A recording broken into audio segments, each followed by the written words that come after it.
Nah bayangkan Islam itu seperti itu dulu, dipertarungkan. Wong Islam itu dinu aklin, agama yang diterima dengan akal sehat. Tapi sekarang ukurannya perang. Yang menang berarti benar, yang menang benar. Kan terus jadi repot. Itu Nabi tidak ingin, makanya Nabi ingin sudahlah, nggak ada perang. Nah, makanya kata Imam Zuhri, fathul Islam terbaik adalah orang boleh diskusi tentang Islam dan tidak ada perang. Lagi-lagi penting, tidak perang itu penting, silmun itu penting, perdamaian itu. Setelah tidak ada perang, akhirnya fatafawadu fil hadis wal munaza'ah, orang boleh diskusi apa saja, termasuk boleh adu polemik. Konsep satu Tuhan dan Tuhan banyak diperdebatkan. Akhirnya Nabi secara rileks bisa menjelaskan, Muhammad, urusan kita banyak. Kalau Tuhannya satu tidak cukup, Tuhan harus banyak untuk menyelesaikan berbagai urusan. Ada Tuhan bagi rektorat, bagi macam-macam kan. Ada Tuhan untuk ngurusi utang, ngurusi BPKB, macam-macam. Terus kata Rasulullah, enak saja Nabi jawabnya. Ya kalau kamu punya majikan banyak, perintahnya beda-beda, kamu mangkel enggak, bingung enggak? Ya susah mat. Kalau majikannya banyak, perintahnya beda-beda, kita jadi repot. Senang mana? Senang majikan satu. Ya sudah, Tuhanmu itu majikan kamu. Kalau Tuhannya banyak, perintahnya macam-macam, kamu yang repot. Akhirnya sudah mat, Tuhannya satu aja.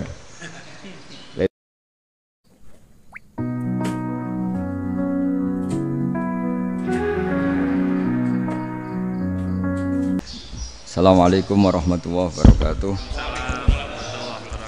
Bismillahirrahmanirrahim. Rabbi shrah li sadri wa yassir li amri wa hlul 'uqdatam min lisani. Allahumma sholli wa sallim ala sayyidina Maulana Muhammadin wa ala alihi wa sahbihi ajmain, amma ba'du.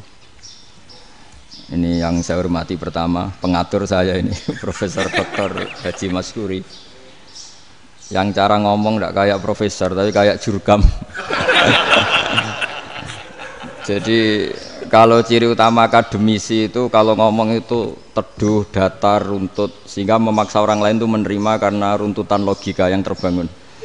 Ya, kalau ini ndak, pokoknya kasar gitu, pokoknya orang itu.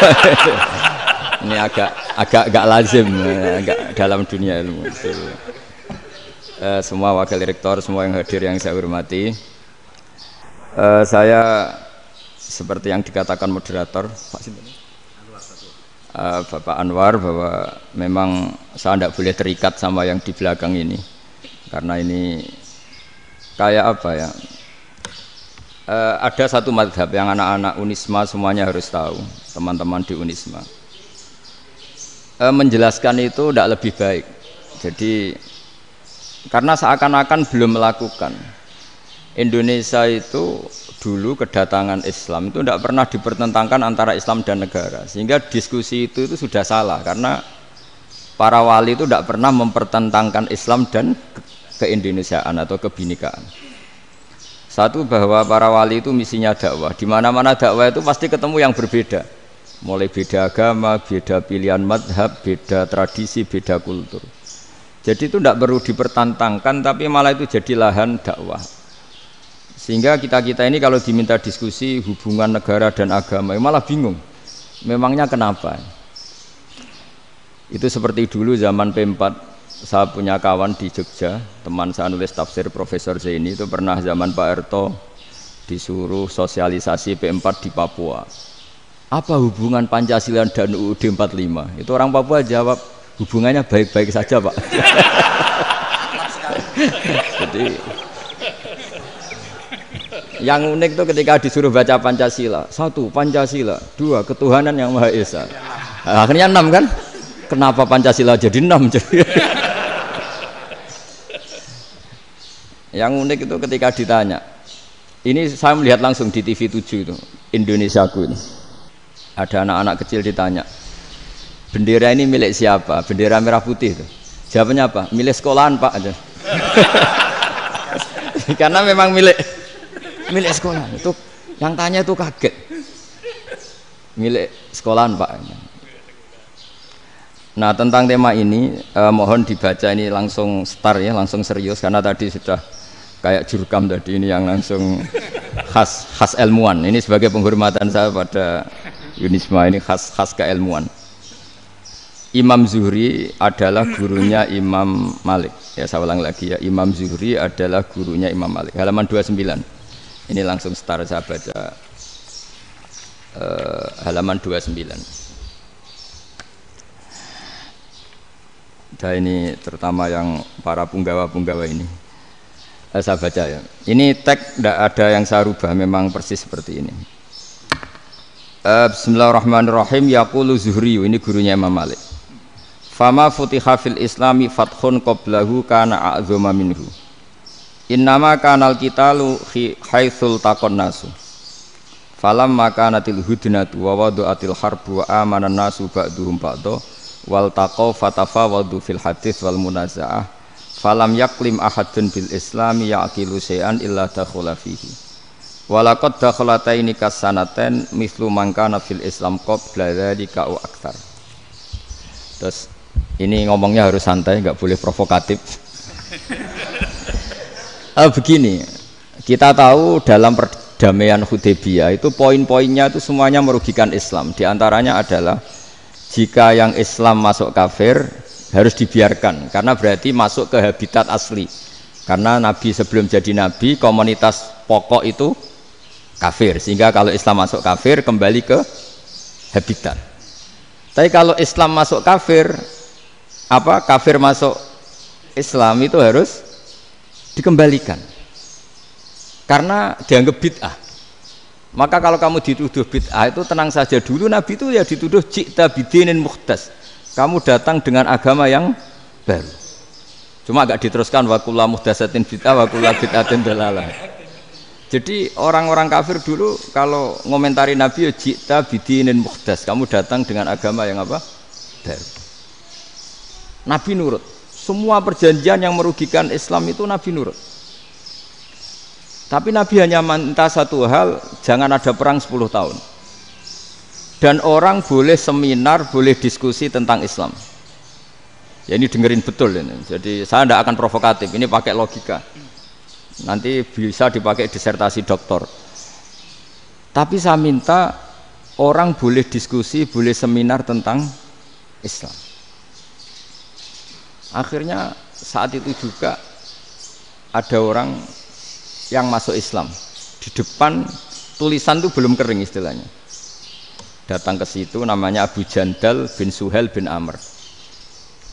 Itu datang ke Nabi, ya Rasulullah saya ini mau masuk Islam. Kata orang-orang kafir, ini pertama Muhammad kamu komitmen enggak sama perjanjian. Kalau kamu komitmen harus kamu kembalikan. Nabi bilang, ya Abu Jandal kamu kembali ke mereka, ke habitat mereka, yaitu menjadi kafir, di komunitas kafir maksudnya. Akhirnya nangis. Umar, Sayyidina Umar itu mendekati Abu Jandal, kemudian memberi isyarat supaya ngambil pedangnya. Jadi isyaratnya wong ini baca ora wis. Maksudnya orang-orang kafir. Tapi Abu Jandal enggak mau. Singkat cerita akhirnya kembali ke komunitas kafir. Tapi yang dikatakan Imam Zuhri cara analisis ini nggak bisa pakai provokatif, harus pakai analisis. Innama kanal qitalu haitsul taqon nasu. Yang namanya perang itu menjadikan orang tidak berpikir jernih. Ini poin yang diambil oleh Rasulullah. Kalau dibahasakan Nabi curi kesempatan, masuk Nabi dikatakan mencuri, meskipun itu hanya bahasa ya. Nggak mungkin lah kita bahasakan seperti itu. Saya ulang lagi ya. Kenapa ada perang berkesinambungan sampai tahun ke-8 Hijriah? Mulai tahun kedua ada perang Badar sampai tahun 8 Hijriah itu perang terus. Nabi sama orang kafir perang terus. Akibatnya apa Pak Profesor? Namanya perang itu ya nggak kau bermikir. Pokoknya agar ketemu Islam perang, Islam ketemu kafir perang nggak kau bermikir. Padahal Islam itu bisa diterima oleh akal sehat, harus lewat diskusi, lewat pengamatan, lewat pemikiran, lewat pengendapan berpikir. Makanya Nabi tahu ini masalah besar. Kalau orang perang terus, itu gak kober mikir Islam, tidak sempat diskusi tentang Islam. Makanya Nabi hanya minta satu poin. Oke, perjanjian ini saya turutin semua, tapi saya minta orang kafir semuanya boleh mendiskusikan Islam, boleh seminar tentang Islam. Mereka bilang iya, pada pikiran mereka kan diskusi paling piye. Ternyata betul, ada diskusi. Terus temanya gini, kira-kira bener di Muhammad Abu Jahal. Terus Tuhan Muhammad sama Tuhan Abu Jahal itu keren mana? Diskusi. Tuhan Muhammad itu khaliqus samawati wal ardi, yang menciptakan langit bumi. Sebagaimana kampanyenya Muhammad. Ya mereka masih jangkar bilang Muhammad. Kalau Tuhan kita, ya berhala itu yang kita bikin, yang kadang rusak, yang kadang kudanan terus lumutan pokoknya terus diskusi. Ketoke kok bener pengirane Muhammad. Terus Muhammad Abu Jahal. Mulai dhisik Muhammad itu ora tau bodoni. Mulai dulu Muhammad tuh gak pernah bohong. Abu Jahal waduh wis bodoni ngongkonan. Wis ribet kan?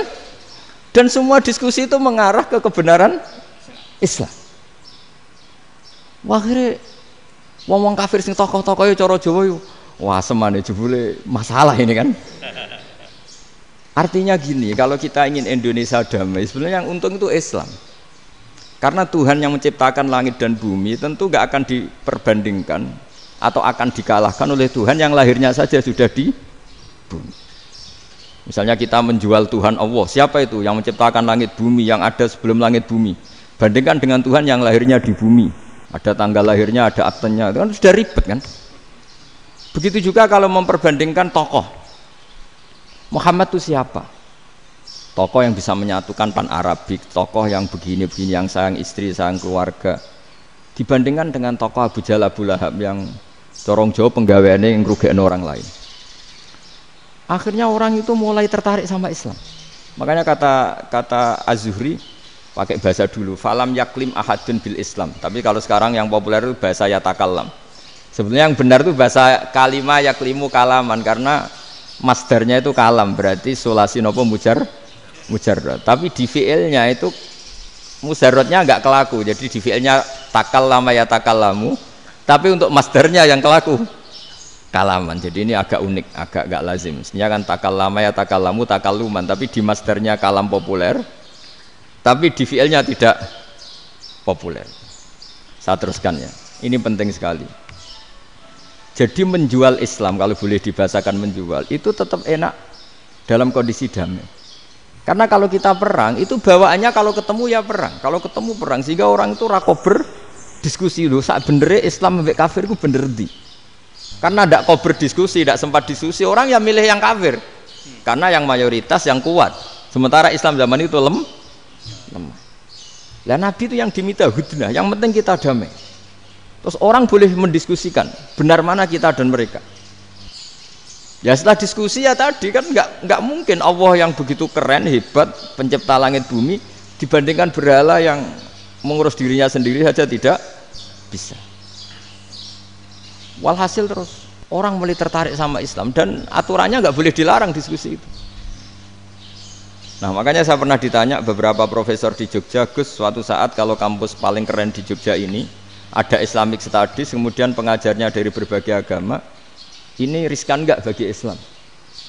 Saya jawab, asal yang didiskusikan Islam itu nggak masalah. Sing repot itu nak umat Islam. Karena kalau umat Islam yang jadi percontohan, banyak raja yang dolim, banyak pemimpin Muslim yang dolim, terus identik dengan Islam itu jadi dolim kan ribet. Ya kalau pas umat Islam, kalau Islam yang kumat kan jadi masalah kan. Nah ini kan terus jadi beda umat Islam sama Islam yang lagi apa? Kumat. Singkat cerita terus Islam mendapat posisi yang luar biasa. Nah makanya di sini diistilahkan falam makanatil hudnah, ketika ada perdamaian wa amanan nasu ba'dum ba'do, orang merasa aman, itu fatafawadu fil hadis wal munazaah. Mereka berdebat, munazaah itu berdebat. Keren mana konsep Muhammad dengan konsep Abu Jahal? Keren mana konsep Tuhannya Muhammad dengan Tuhan kita? Terus diskusi dan mereka akhirnya ikrar, wah yang benar ya Muhammad lah. Di mana-mana Tuhan tuh ya sebelum langit dan bumi, di mana-mana Tuhan ya punya reputasi menciptakan. Masa Tuhan reputasinya diciptakan, kayak berhala dan sebagainya. Ibadah juga gitu. Ibadah wong kafir itu kalau tawaf itu telanjang, ibadah Muhammad santun pakai pakaian. Terus akhirnya mereka mulai tertarik Islam. Sehingga saya lihat di beberapa tafsir, saya memang tidak akan ngomong yang tidak serius, ngergani Unisba ben sawangane pemikir serius. Di Quran itu sampean lihat di tafsir Tobari itu ada ayat bal naqzifu bil haqqi 'alal batil fayadmaghuhu fa idza huwa zahid. Qadzafa itu kalau di kamus tak lihat itu takallama bila dalilin. Qadzafa itu ya pokoknya sekenanya. Artinya gini, kebenaran Islam atau kebenaran hak itu kamu taruh sekenanya saja itu tetap menang. Apalagi kamu taruh secara teratur, kamu taruh sekenanya saja itu tetap menang. Sehingga di sini banyak sahabat yang hidup di Cina, Sekarang juga banyak orang alim yang milih hidup di Amerika, banyak orang alim yang milih hidup di Inggris. Dan mereka pede, percaya diri, karena kebenaran itu kamu letakkan di mana saja, itu tetap akan menang, akan menemukan momentum kemenangannya. Misalnya gini, contoh paling gampang. Dulu para peneliti, saya ulang lagi, dulu para peneliti itu ya datang kemana-mana, termasuk Ibnu Battuta, termasuk Ibnu Khaldun, ya semua peneliti itu suka neliti. Setelah diteliti, Quran itu satu-satunya kitab suci yang membicarakan sains, misalnya tentang falak, tentang astronomi, tentang asal-usul kejadian manusia, kejadian makhluk. Juga bicara tentang geografi, geologis, semuanya. Sementara kitab lain hanya cerita tentang mawaid wal hikam wal ibar. Jadi diteliti kayak apa, pada akhirnya hak ini yang menang. Bal naqdhifu bil haqqi 'alal batil fayadmaghu fa idza huwa zahid. Saya berkali-kali cerita, ada ulama yang ahli matematika. Ketika ditanya kenapa kamu suka ngajar matematika, sampai muridnya itu ragu, ini guruku mlebu swarga ta ora, penggaweane mulang matematika. Tapi para muridnya bermimpi bahwa Imam Amudi itu disuruh ngajar para malaikat. Dan itu pede betul dia. Kata Allah, ini ulama saya yang iman kepada saya setingkat iman kamu. Dari malaikat itu tidak mungkin Gusti, kita menyaksikan langsung engkau, sementara ini di bumi nggak nyaksikan jenengan. Kenapa bisa sepede dan seyakin itu? Akhirnya Imam Amudi disuruh ngajarin matematika. Jadi Anda kalau profesor itu nanti harus sempat ngajari malaikat, itu baru benar-benar profesor. Jadi nanti di akhirat ngajari siapa? Malaikat. Jadi ada seminar yang melibatkan banyak malaikat, narasumbernya itu seorang profesor. Itu ketika kenapa engkau begitu yakin kalau Allah itu Tuhan dan Allah itu Al-Wahidus Shomad.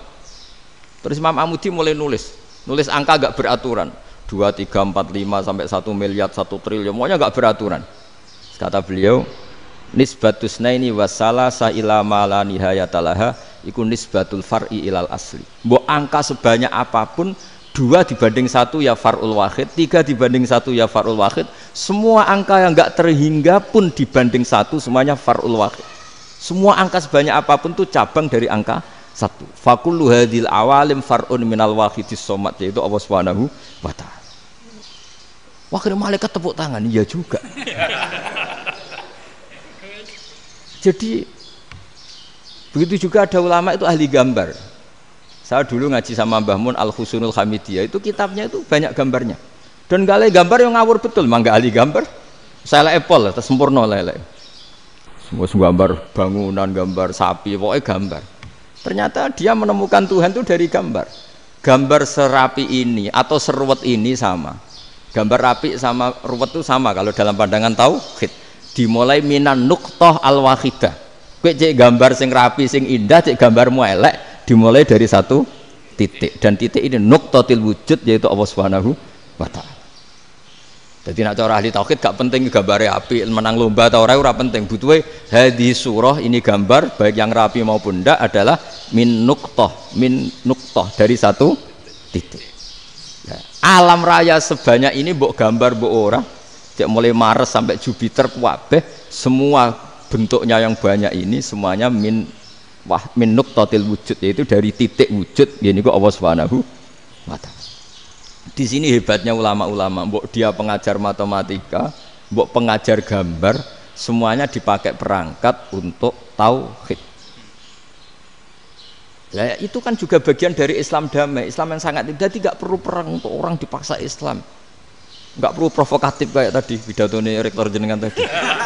Jadi ciri utama ilmuwan tuh kalau ngomong datar tapi logikanya enggak terbantahkan, itu ciri khas ilmuwan. Kalau ciri khas politikus kalau ngomong itu keras, provokatif lah kira-kira gitu. Tapi isinya biasa. Nah saya berharap nanti semua profesor doktor itu datar tapi isinya kualitasnya bagus ini. Mentes. Jadi makanya terus kata ulama, kenapa diistilahkan balnat zifu bil haqqi? Kenapa pakai qadzafa sementara qadzafa maknanya takallama bila dalil? Maksudnya bila dalil di sini itu min ghairi ikhtiyajin ila dalilin. kebenaran itu memang nggak butuh dalil. Apa kita perlu dalilnya apa? Buktinya apa? Kalau 3 itu cabang dari 1, wong gendeng yakin yang takut gitu pas orang gendeng. Wong 3 cabang dari 1 kok ditanyakan buktinya apa? Itu min awalil bidah. Pertama orang pasti tahu kalau 3 itu far'ul wahid. 1 juta juga far'ul wahid. 1 miliar juga far'ul. Gambar yang sebanyak apapun ya dimulai dari 1 titik. Cek gambar bener maupun yang tidak. Akhirnya apa? Ulama dulu itu sebegitu rileks nerangkan tauhid. Lalu kenapa asma ini yang ya ini kan khas NU ya, khas pesantren. Sebenarnya saya keberatan pakai istilah khas NU, pakai khas pesantren karena NU itu anaknya pesantren, jangan dibalik pesantren anaknya NU karena sebelum ada NU itu ada pesantren. Tapi kayaknya Unisma lebih suka pakai bahasa NU dan saya ya agak orderan yang terpaksa disuruh ngomong. Ini agak apa ya, agak kacau sebetulnya, agak kacau. Jadi NU itu sama pesantren itu tua pesantren. Jadi NU dilahirkan pesantren, bukan dibalik pesantren dilahirkan NU. Sehingga barokahnya didirikan pesantren ini, kadang nyuwun sewu sekali Mbah Hasyim itu kadang ide besar beliau itu ora dituruti wong NU. Jadi Mbah Hasyim cara kula kok dadi Mbah Hasyim ya mangkel. Mbah Hasyim itu ngarangno kentong. Nggih ngaramno beduk, tapi NU nganggo kentong. Beduk. Dan uniknya Mbah Hasyim enggak tersinggung. Karena ciri khas pesantren itu membolehkan perbedaan apa? Pendapat. Itu masyhur khilafnya Mbah Hasyim sama Mbah Fakih Mas Kumambang itu sampai dikitabkan. Saling ngeritik, saling macam-macam lah. Jadi cara berpikir Mbah Hasyim ketika Nabi rembukan, ini gimana ya cara menentukan waktu sholat ya? Ya pakai kentong ya Rasulullah, dzakalin nasara itu untuk orang Nasrani. Ya pakai buk itu trompet, dzakalil yahud itu untuk orang Yahudi. Terus, ada yang usul lagi pakai api ya Rasulullah, dzakalil majusi itu orang Majusi. Setelah itu ada orang datang lari-lari cerita mimpi azan tadi. Ya itu terus dipakai sarana pemanggilan sholat ya azan itu. Sehingga Mbah Hasyim menolak kentong. Karena mantas sababi kaumin fahuwa minhu. Beliau keras sekali sampai bilang haram. Beliau judulnya ya haram, al jasus antakhrimin nakus. Setelah naskah itu sampai ke Mbah Fakih Mas Kumambang di Gresik situ, di daerah Dukun situ. Dulu nggak ada WA ya, jadi sampainya ya lama. Makanya saya sampai sekarang nggak punya WA karena ya saya ulama kan, kalau WA-an terus ya jadi ulama. Nggak jadi ulama main WA-an terus itu. Nah itu termasuk rektor gak kau bermikir itu mesti kebanyakan WA. Karena kan otaknya didikte oleh sesuatu yang masuk, sesuatu yang dilihat itu kan pasti mendikte kita. Beda kalau yang enggak WA-an kan mikir apa kita yang menentukan. Kalau WA-an kan kita ditentukan. Mau mikir anaknya butuh apa gara-gara WA informasi Jakarta mikir Jakarta. Padahal secara kewajiban ngapain kamu orang Malang mikir Jakarta? Gara-gara WA, mikir Jakarta belum selesai ada berita di Sulawesi, mikir Sulawesi, habis itu mikir NTT. Makanya semua orang sekarang merasa tokoh nasional gara-gara informasi yang masuk itu nasional. Jadi Mas Yo RT yang mikir gimana Gus Indonesia kok. Ada RT sampai lupa kalau dia itu RT. Jadi semua orang sekarang merasa tokoh nasional. Dan itu gara-gara apa coba? Akhirnya semua orang juga punya ide tentang nasional. Harusnya negara itu gini-gini. Jebule wonge sing duwe ikon iku sapa? RT. Ribet kan? Saya teruskan. Setelah naskah itu sampai ke Kiai Fakih Mas Kumambang. Beliau itu marah besar. Ini harus dilawan dan saya bukan karena benci Mbah Hasyim. Beliau teman saya ketika ngaji Kiai Mahfud di Mekah. Jadi Mbah Fakih dan Kiai Hasyim itu teman ketika ngaji di Mekah. Terus cara ngelawan tuh lucu. Lucu. Gak ilmiah tapi gak ilmiah wong alim tetap ilmiah. Di mana-mana serupa itu tidak sama. Ya kalau mungkin zaman Nabi di Madinah itu zaman itu kentong itu identik dengan milik Nasrani. Di Indonesia beda. Pos kampling ya kentong, kebakaran ya kentong, wae sarapan orang di LP ya pakai kentong. Jadi tidak ada jaminan kalau kentongan itu identik dengan Nasrani. Lalu haramnya di mana? Yang di mana-mana tasabuh itu identik. Ini tidak identik. Mulai masalah kan? mulai masalah. Jadi beliau gawe judul Hazruus. Hazruus itu kepala bergeleng-geleng. Sekarangan kok ngene jadi sekarangan kok provokatif gitu gitu. Nah. Dan itu Mbah Hasyim ya hormat Mbah Fakih hormat Mbah Hasyim. Saya sendiri secara pribadi itu lebih suka pendapat Mbah Hasyim sebetulnya. Karena bagi saya sholat itu sakral, ya sudahlah kalau sakral ya dipanggil dengan sesuatu yang sakral yaitu kalimat thayyibah adzan. Tapi saya tidak akan bilang kalau kentongan itu haram. Karena kalau haram alasannya mirip orang Nasrani, sementara pos kamling ya pakai kentong, ada banjir ya kentong, ada kebakaran ya kentong. Jadi tidak identik untuk misa atau untuk sholat ala Nasrani. Tapi itu dulu ya rileks saja, dua beliau itu ya saling menghormati padahal saling kritik. Dan dulu ulama yang beda madhab itu ya saling menghormati. Imam Syafi'i itu kalau sholat di kawasan Masjid Abi Hanifah ya tidak kunut. Ketika ditanya kenapa kamu tidak kunut sementara engkau berpendapat kunut itu sunat, ikroman di hadal madhab, saya sangat menghormati madhab. Imam Ahmad bin Hanbal itu berpendapat kalau orang pakai bekam, pakai iftisot atau hijamah itu batal sholatnya. Sementara Imam Syafi'i mengatakan tidak batal apa sholatnya atau wudunya tidak batal. Tapi Imam Ahmad itu ditanya, apa kamu makmum Syafi'i? Bagaimana mungkin saya tidak makmum sama wali kutub seperti Imam Syafi'i? Padahal menurut keyakinan Imam Ahmad ini sholatnya batal. Ini habis ikhtijam udah wudu. Tapi tetap saja beliau karena perbedaan pendapat di furu' itu lazim. Ya orang boleh berdebat lah. Ketika Unisma datangkan saya, itu saking senengnya kiai, apa saking sombongnya sampai ngatur kiai, kan nggak pernah bisa diperdebatkan. Itu kan orang boleh debat kan? Itu saking angkuhnya apa saking senengnya kan nggak jelas kan? Kan dan orang boleh setuju pendapat saya, yaitu ngatur kiai itu haram. Setuju juga Pak Rektor, ekspresi mahabbah itu ya macam-macam. Dulu sahabat ya gitu, sahabat itu ada yang nggak kenal wajahnya Nabi sama sekali sampai akhir hayatnya. Ketika ditanya, lo kamu itu sahabat kok nggak tahu wajahnya Nabi? Saya tidak pernah berani memandang Nabi karena ijlalan lahu, terlalu menghormati saya sehingga tidak berani memandang wajahnya. Ada sahabat yang penggawaannya dulu wajah Nabi sampai bisa nyifati alfiu faminunil hajib, sampai bisa nyifati detail karena dulu wajah Nabi itu ibadah.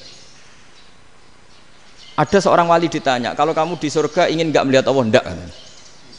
Loh, tapi semua orang ingin melihat Allah. Unazzihu dzalikal jamal an-nadhari misli. Ben gak elek-elek Allah tak delok terima aku. Wong ra jelas. Penting kok delok pangeran. Banyak. Jadi justru tapi karena saking takzimnya. Enggak lah, mosok sak aku kok. Makanya saya berkali-kali cerita. Menurut kesepakatan ulama, soft awal itu paling baik. Tapi banyak juga wali yang kalau sholat itu di belakang. Koyok paling bener yang kok ngarep gitu. Lu bayangkan misalnya kamu semangat di soft awal di Masjid Haram, jebule sholatnya salah. Itu dari malaikat gayane kok ngarep, jebule ra roh. Iku kan di sini-sini wong. Jebule bodoh gitu. Gayane kok ngarep jebule. Coba orang kalau sowan Mbah Mun yang berani di depan itu kan ya ketuanya atau jubirnya kan. Yang merasa ndak pati pinter-pinter kan mesti di pojokan. Artinya sudut pandang seperti itu ya sah saja, apa? Sah saja. Makanya banyak sahabat yang jarang sowan Nabi, alasannya takut ganggu Nabi. Banyak yang sering sowan Nabi, alasannya seneng Nabi. Yang sowan ya seneng Nabi, yang enggak sowan alasannya seneng. Lu Nabi itu tokoh, punya keluarga, punya anak. Kalau saya sering sowan berarti sering ganggu. Yang sering sowan dia alasan ini khazanah kita harus istifadah. Jadi zaman dulu dia biasa dua sahabat, yang satu milih mahabbah itu milih sering sowan, yang satu juga mahabbah milih tidak sering. Karena pertanyaannya bisa dibalik kan, sering sowan apa sering ganggu coba. Nabi Abedar, assalamualaikum. Nabi nimang cucunya, assalamualaikum. Ayo bener yang sowan apa bener yang enggak kalau seperti itu. Akhirnya terus diatur sedemikian rupa oleh Quran. Walau annahum sabaru hatta takhruja ilaihim lakana khairal lahum. Jadi sahabat kalau mau sowan Nabi ya nunggu di sufah. Kalau Nabi keluar berarti milik publik. Sekali masuk ke dalam tidak ada sahabat yang berani sowan. Itu la tadkhulu buyutan Nabi illa ayyudzana lakum. Kalau soal sampai masuk dalam harus nunggu dipanggil. Karena sekali Nabi masuk dalam itu milik privat keluarga, milik istrinya, milik cucunya, milik keluarganya. Jadi Nabi sekali keluar ke ruang itu berarti milik publik. Itu terus jalan tengah. Karena kalau langsung masuk, bayangkan saya itu sering menyaksikan.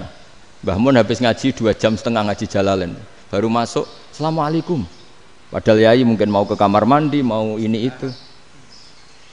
Jadi dulu itu Quran sangat modern. Sebelum ada dokter ngatur tamu, rektor ngatur tamu itu Islam sudah modern. Dia kan gak fair kan?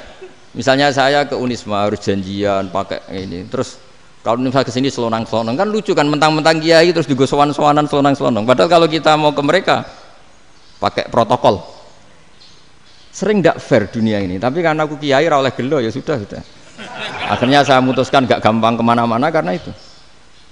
Saya sering didatangi ajudannya menteri, Gus mau ada tamu dari Jakarta tanggal ini. Mesti saya bilang, mereka milih tanggal yang mereka kosong. Kok tidak mikir apa itu kosong? Tak jawab enggak lah, sebelum diatur bahasanya dan tawaduknya gitu. Akhirnya dibalik, datang lagi, Gus jam jenengan kosong apa, kita menyesuaikan. Lah itu lagi dia akhlak kata saya. Itu baru punya akhlak kata saya. Bukan masalah ini, bukan masalah gengsi ya. Saya sendiri itu dolan ke alumni itu jarang, karena ya takut. Kiai kan yo nganggur, jam 9 nganggur, jam 10 nganggur. Bisa saja alumni itu kerja di pabrik, bisa saja yang latihan ekonomi di pasar. Sehingga kalau saya datang jam 9, iki kiai sing nilai santri ini, apa kiai sing ganggu santri.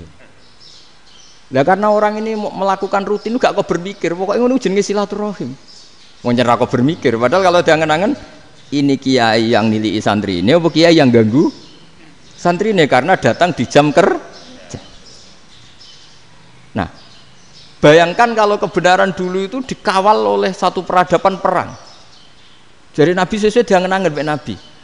Perang Badar menang Nabi, perang Uhud menang wong kafir, perang ini gonta-ganti. Apapun itu yang penting satu kesimpulannya, cara Rasulullah kesimpulannya satu. Orang tidak kober mikir kebenaran secara mengendapkan pikiran dengan pikiran jernih. Maka hebatnya Nabi ketika perjanjian, pokoknya saya minta nggak ada perang. Dan orang boleh mendiskusikan Islam. Itu luar biasa idenya Nabi. Karena bawaan perang itu orang kan nggak kok bermikir.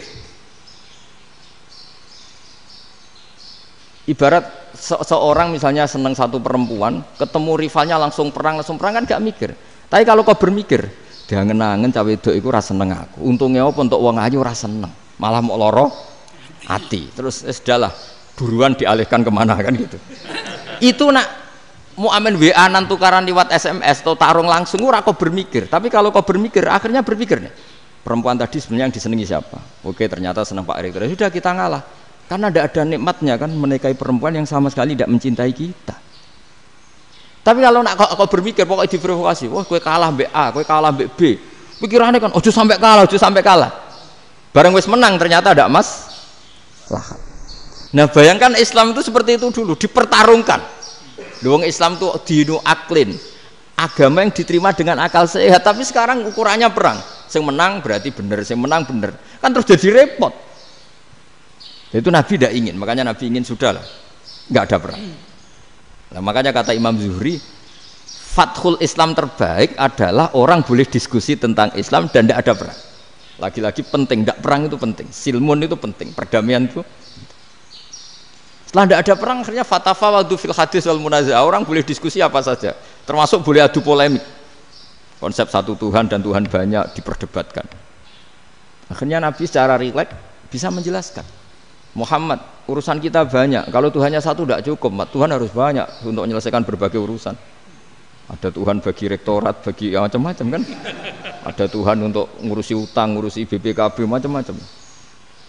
Terus kata Rasulullah, enak saja Nabi jawabnya. Ya kalau kamu punya majikan banyak, perintahnya beda-beda, kamu mangkel enggak, bingung enggak? Ya susah mat, kalau majikannya banyak, perintahnya beda-beda, kita jadi repot. Senang mana? Senang majikan satu. Ya sudah, Tuhanmu itu majikan kamu. Kalau Tuhannya banyak, perintahnya macam-macam, kamu yang repot. Akhirnya ya sudah mat, Tuhannya satu aja. Nah, itu ya barokahnya diskusi tadi, barokahnya enggak perang. Daraballahu mathalan rajulan fihi syuraka'u mutasyakisuna wa rajulan salamal lirajul hal yastawiyani masalah. Terus alhamdulillah. Jadi orang yang paling kafir pun saat itu taslim. Nah, ini kembali ke kalimat la ilaha illallah. Saya tidak perlu provokatif, pasti teori saya itu benar. Bukan saya bilang benar itu karena sombong, enggak. Ini sesuai teks. Misalnya begini. Benar enggak kelompok takfiri yang suka ngafirkan orang lain? Itu pasti tidak benar. Logikanya gampang. Orang yang kafir 70 tahun saja dengan melafadzkan la ilaha illallah menjadi muslim. Masa dengan kalimat yang sama yang muslim menjadi kafir? Itu logikanya kan enggak ketemu. Orang kafir 70 tahun untuk menjadi muslim disuruh baca apa? La ilaha illallah. Tapi gara-gara baca la ilaha illallah nyekel patok jadi kafir. Pertanyaannya, loh ini kalimat apa? Kalimat untuk mengkafirkan apa kalimat untuk mengislamkan? Karena yang kafir dengan kalimat itu menjadi Islam, ternyata yang Islam dengan kalimat itu menjadi kafir. Itu ketemu nggak? Cara logika itu kan nggak ketemu kan? Makanya cara pikirannya Abul Hasan Asyadzili, dan saya setuju pikiran itu. Istighfar ini boleh orang Jawa Timur protes karena kadang beda manhaj, tapi jangan protes saya, protes Abul Hasan Asyadzili, kualat mesti sampean. Ketua Torekoh napa? Sadziliyah. Cara madzhab Sadzili, dan Anda boleh berbeda madzhab, mencari khasnya wong kampus sing wani beda. Beda kapasitas lah, pokoknya butuhnya beda. Dan ketok pinter, ketok kritis tuh. Cara madzhab Abul Hasan Asyadzili itu gini Pak Rektor. Jadi istighfar itu baik. Tapi ba'da kamali tauhid, setelah tauhidnya itu benar. Alasan beliau masuk akal. Ketika ada ayat fa'alam annahu la ilaha illallah wastaghfir li dzambik. Bihadil kalimah. Jadi orang boleh istighfar itu setelah tauhidnya benar. Alasannya Abul Hasan Asyadzili begini. Qul lil ladzina kafaru iyantahu yughfar lahum ma qad salaf. Katakan kepada mereka yang kafir, sekali mereka tidak kafir, maka otomatis dosanya masa lalu diampuni. Pertanyaannya, yang bisa menghentikan kekafiran itu kalimat apa? La ilaha illallah. Dengan hanya melafadzkan la ilaha illallah Muhammadur Rasulullah langsung yughfar lahum ma qad salaf, langsung dosanya diampuni. Berarti yang menjadi pengampun dosa lah, penyebab pengampunan itu apa?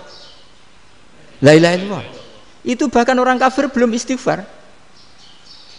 Di ayat itu kan Allah enggak mensyaratkan setelah la ilaha illallah istighfar baru diampuni, enggak. Asal la ilaha illallah langsung yughfar lahum ma qad salaf. Saya ulang lagi ya, jelas ya. Jadi kulil ladzina kafaru iyantahu yughfar lahum ma qad. Nah, sekarang iyantahu, mereka berhenti dari kafirnya. Syaratnya pakai apa?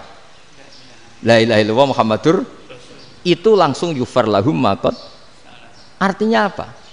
Ghufranullah itu bisa didapat hanya dengan mujarrodut tauhid, yaitu hanya dengan melafadzkan kalimat thayyibah.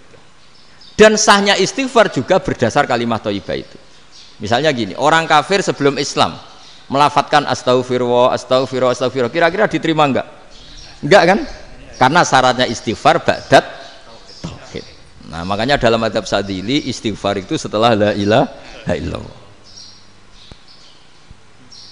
Karena cara pandang ya seperti itu. Jadi fa'alam annahu la ilaha illallah wastaghfir li dzambi. Jadi dengan kebenaran tauhid saja ini sudah cukup kita insya Allah layak diampuni. Karena innallaha la yaghfiru ayyusyraka bihi wa yaghfiru ma duna dzalika liman yasha. Jadi orang yang tauhidnya benar itu bisa diampuni Allah asal tauhidnya benar. Itu Allah ngendikan liman yasha wa yaghfiru ma duna dzalika liman yasha. Dawe Imam Suyuti walam yakun liman yastaghfir. Jadi orang yang bertauhid secara benar meskipun gak sempat istighfar itu tetap potensi diampuni. Karena bawaan tauhid itu sudah menjadi layak diampuni. Kayak orang kafir sekali ngelafatkan kalimat tauhid mbok gak istighfar langsung diampuni.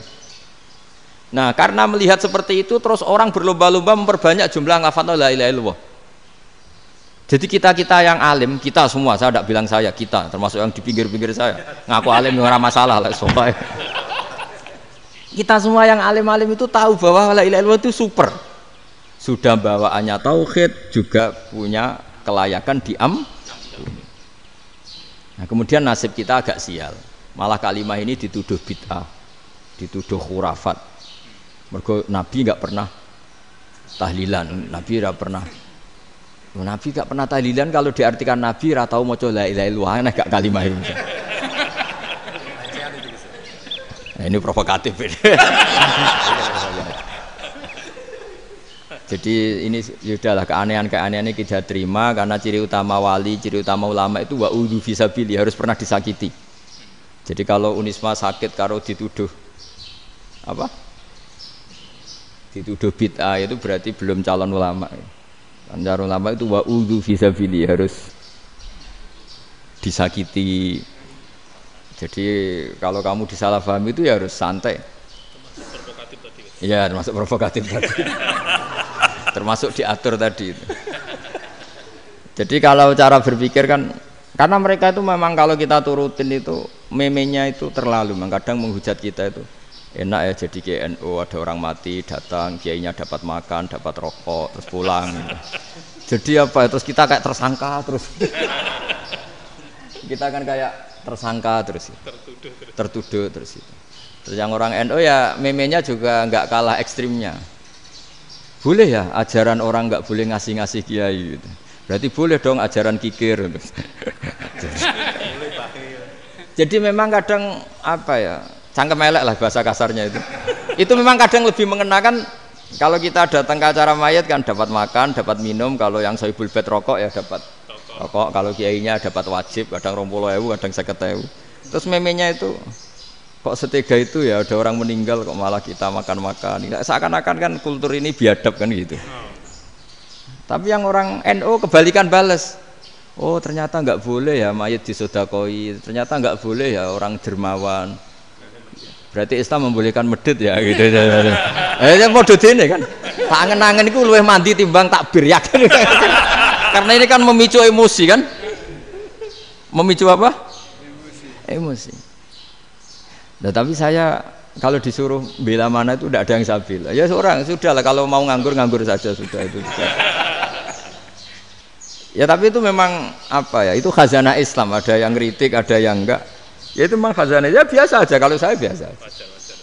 Karena dulu ulama itu sudut pandangnya itu ya seperti itu. Ada yang ulama suka ibadah itu sholat, ada yang milih apa tidur. Sampai Imam Ghazali bilang suatu saat ibadah terbaik di zaman akhir itu tidur kan. Sholat saja kalah sama tidur kan. Tapi itu loh ya, yang wajib tetap loh, terus kamu gak sholat wajib. Begini beliau mencontohkan itu. Ada orang sholat tahajud terus obsesinya itu ingin hajatnya terkabulkan. Sementara yang tidur obsesinya nikmati rahmatnya Allah, boleh tidur, bisa tidur. Kata Imam Ghazali, timbang kita tahajud terus nuntut pangeran aduk turu katanya. Mergo engko dia akibat terus setan memberi bisikan, lho nyatanya kamu tahajud ya gak terkabul. Berarti cerita bahwa Nabi ngendikan kalau doa tahajud mustajab enggak. Daripada ngono kan turu ora tau ndonga. Timbang abri-abri Islam ya, timbang elek-elekin apa? Islam. Jadi ulama itu mulai dulu itu sudah berpikir. Banyak orang menjadikan tahajud salat malam itu media untuk hajatnya. Dan kalau enggak kesampaian ini mutung. Nyalahkan kiainya ijazah ramandi, macam. Daripada ngono ora usah apa? Tahajud turu. Dan jenis kayak ini tuh banyak. Makanya ulama kayak saya itu saenake dhewe itu ya jarak. Saya sering didolani mukhibin terus bilang Gus saya doakan gini-gini saya mau nyalon bupati atau saya gini. Saya bilang gak waduh ora ndonga, ora mandi darane ulama dongane ra mandi. Nak mandi kamu jadi bupati tetap nganggep karena beli. Sopo sing ora roh bupati saya juga beli. Ribet kan? Ketika mereka jadi ngunsurkan doa kamu apa karena kemarin beli? Yang beli maksudnya nggak beli nggak usah tersinggung. Jadi ribet ngadepin. Nggak artinya gini loh, doa itu jangan dipakai begitu loh. Kalau minta nasihat, tak nasihati jadi bupati yang baik, gubernur yang. Kalau minta doa itu resikonya. Akhirnya kiai kalau diminta doa ya doa, sebenarnya diisinya itu gak doa kemenangan. Itu nggak selamat gitu. Karena ribet. Makanya Islam itu doa itu setelah iman. Aturan iman benar baru doa. Aturan iman benar termasuk Allah itu yaf'alu ma yasha, boleh melakukan yang dikehendaki. Allah nggak boleh terdikte oleh doa kita, nggak boleh. Ya saya ulang lagi ya, madzhab Hasan Asyadzili ini khas kita. Jadi la ilaha illallah itu didahulukan sebelum istighfar. Tapi kebalikannya madzhab Imam Sanusi itu dibalik. La ilaha illallah itu kalimat yang sakral. Karena yang sakral dibutuhkan muqaddimah, yaitu yang melafadzkan harus yang sudah bersih, yang sudah steril baru melafadzkan la ilaha illallah. Maka dalam madzhab Sanusiyah istighfar dulu baru la ilaha illallah. Nah, cara madzhab Abul Hasan Asyadzili kebalikan, istighfar itu sah setelah sahnya tauhid. Kamu ikut mana tuh? Asyadzili apa Sanusiyah? Alhamdulillah sama-sama tidak paham, ya sudah. Akhirnya sudah, ya nggak kemana-mana kan gitu. Jadi apa ya? Terus ini saya teruskan, ini biar khas pesantren atau khas NU lah, kalau bahasa Pak Rektor khas NU. Ini Ben sampean tahu beberapa perbedaan itu lazim, halaman 24. Ya, halaman 24 sama 25.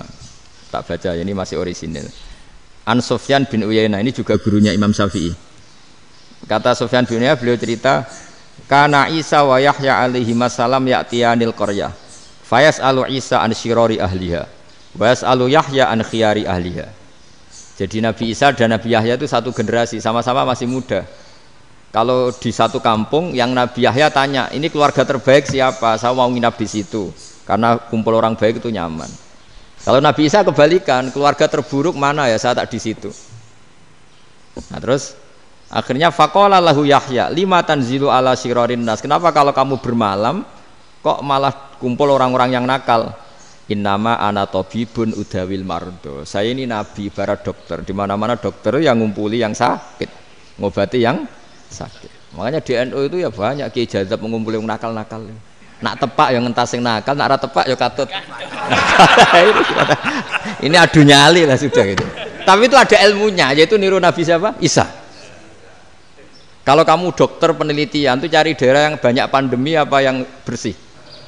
Yang banyak pandemi, karena yang namanya penelitian ya di situ kan.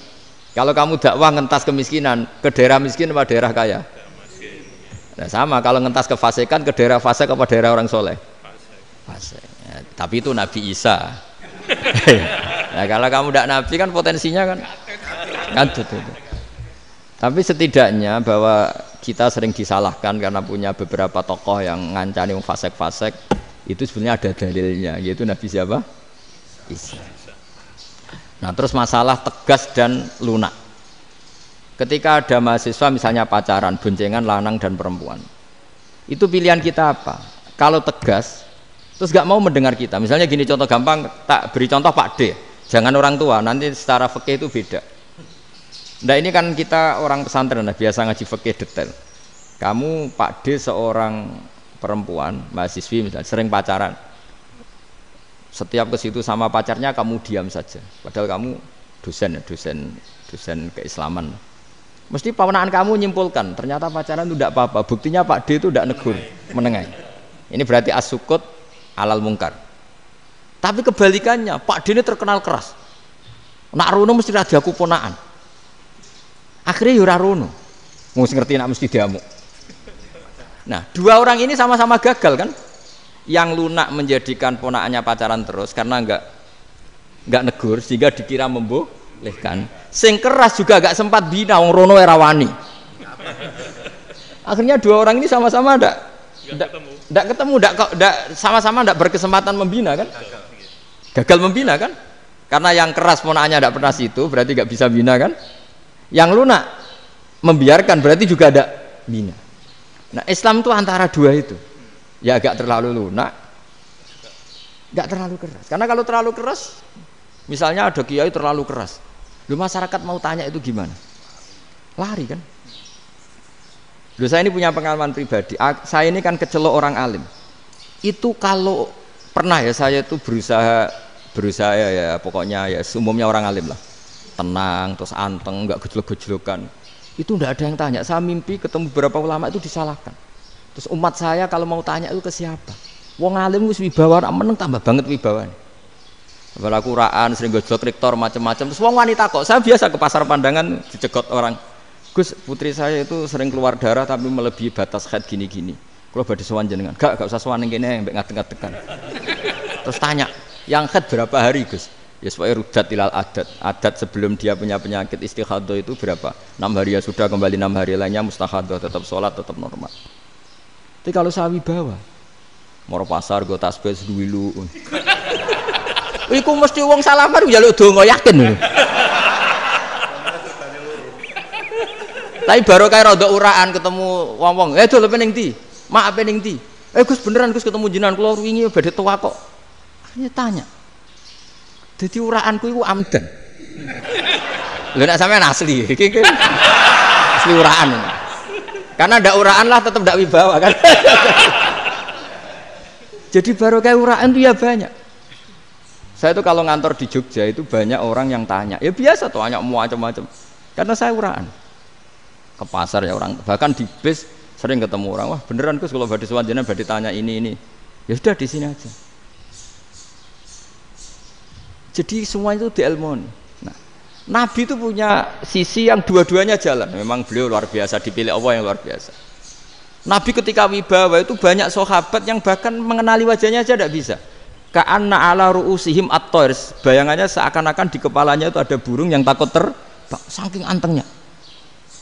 Tapi Nabi sekali mengeluarkan job, sekali santai, itu sahabat tanya itu sampai yang nggak pantas ditanyakan. Nabi saat tadi kumpul istri saya, tapi tidak inzal itu wajib mandi ndak. Aro'aita law anna ahadana ya'ti imra'atahu wa lam yunzil. Itu ya ditanyakan. Nabi pun kumpul itu betul saged inzal sepundi. Guys betul lagi. Terus ya ada yang tanya macam-macam. Ya saking ada sahabat dipanggil Nabi tambah lari, dipanggil lagi tambah lari. Panjenengan nyeluk, oh pas kula kumpul bojo kula. Lah kula kuwatir jenengan orang suci, saya belum mandi, makanya saya lari. Nabi ngendikan innamal mukmin thahir, ya nak masalah ketemu kiai ra apa-apa ijek junub. Sementing kok nak salat ya dhisik. Tapi Nabi sekali pakai madzahirul jalal, tapi pakai wibawanya, itu orang enggak berani ngomong. Tapi sekali Nabi rileks, itu orang bisa tanya apa saja, termasuk halal yang enggak pantas. Ya, ada sahabat itu tanya lucu, tanya Maimunah. Maimunah itu ya cantik tapi sudah agak tua lah. Maimunah, ya umal mukminin, hukumnya ngambung bojo pas Ramadan piye? Wah gak roh aku, gak tahu diambung kan Nabi pas Ramadan. Tanya Saudah, wah malah orang-orang diambung kalau Saudah itu kan wis tuwa itu. Lucunya istrinya jawab, tanya Aisyah yang mungkin Nabi, iya yang mungkin tanya Aisyah. Itu yang usul ya istrinya Nabi Maimunah. Selalu Aisyah, tanya be Aisyah. Ya Amirul ya umal mukminin gini-gini. Wah Aisyah yang cantik masih perawan kan. Qabbalani Rasulullah bahwa oh Nabi biasa ngambung-ngambung pas Ramadan dan beliau tetap puasa. Akhirnya fakih ngarang kan wa takbil fi Ramadan wa tublah la tubtilu shauma ngambung ora. Iku ya udah biasa dhisik. Ya nasib bojone ayu. Ndak ini artinya seasik itu. Jadi garwane Nabi sing ngrasa rodok tuwa. Wah aku ora tahu ya. Kok Aisyah. Serilek itu dulu itu. Maksudnya orang-orang Islam pertentangan itu. Maksudnya ini ya balik semua ini bedanya orang pesantren sama orang kampus. Kalau orang kampus mau cerita agama itu rahmatan lil alamin, tapi nyontokno rileke ora iso. Agama itu rilek, tapi nyontokno rileke ora iso. Mergo ya rapati ngaji. Contohnya ora iso, dadi mau gawe kaidah Islam itu rahmatan. Jadi Nabi itu lah, Allah juga gitu. Allah itu kalau sudah memperlihatkan madzahirul jalal, itu mbok malaikat Jibril rawani. Ketika Allah dengan madzahirul jalal. Tapi kalau Allah dengan madzahirul jamal, madzahirul apa? Jamal. Iku ya gojol-gojol kan ambek makhluke gojol. Ya buli-bulian cara sakniki. Ya sampean delok ning hadis syafaat itu, akhiru man dakhalal jannah atau akhiru man kharaja minan nar itu di beberapa judul. Ada seorang rojul yang ahli neraka ya, dintas mbek pangeran terus ditudono swarga. Gusti, swarga sengiler tok wong wayu roh wis wong ngiler tok. Ngerjaluk Gusti mosok roh tok ora oleh mlebu. Jarimu asal mlebu metu kon neraka ora jaluk-jaluk meneh. Sumpah lho ya, gak jaluk apa-apa meneh. Mboten Gusti. Sekali saya keluar dari neraka ndak akan minta apa-apa lagi. Wis. Wallahi, wallahi. La as'alu ghairaha. Maksudnya ghaira khoslah, ghaira tilkal khoslah. Ya niku selain keluar dari neraka saya tidak akan minta lagi. Didono swarga wong do kelon seru wibet kan. Sing bojone elek kan dendam dadi ning swarga iku. Swarga wis macam-macam. Gusti mosok roh tok ora oleh mlebu. Jarine janji ra njaluk meneh.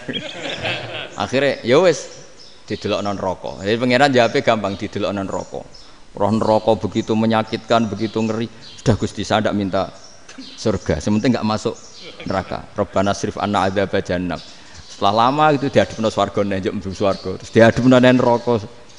Akhirnya ya sudah. Saiki mlebu swarga gak apa-apa. Iku jawabe lucu. Atas taziu jenengan ngenyek kula. Engkarwan ra di swarga kok mlebu swarga. Terus akhirnya mlebu swarga, kan mlebu swarga tamanna, sangen-angen sing mbok jaluk apa? Orang angen-angen yang indah-indah, laka wa asratu amsal. Ya siku tak turuti wa asratu amsalih lan lipatan ke-10.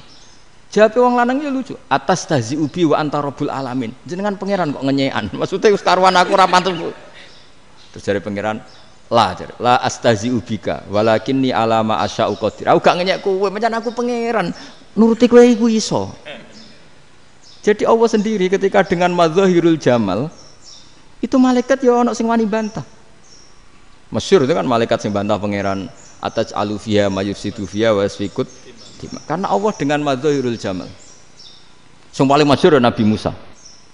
Nabi Musa itu ketika Nabi Mi'raj.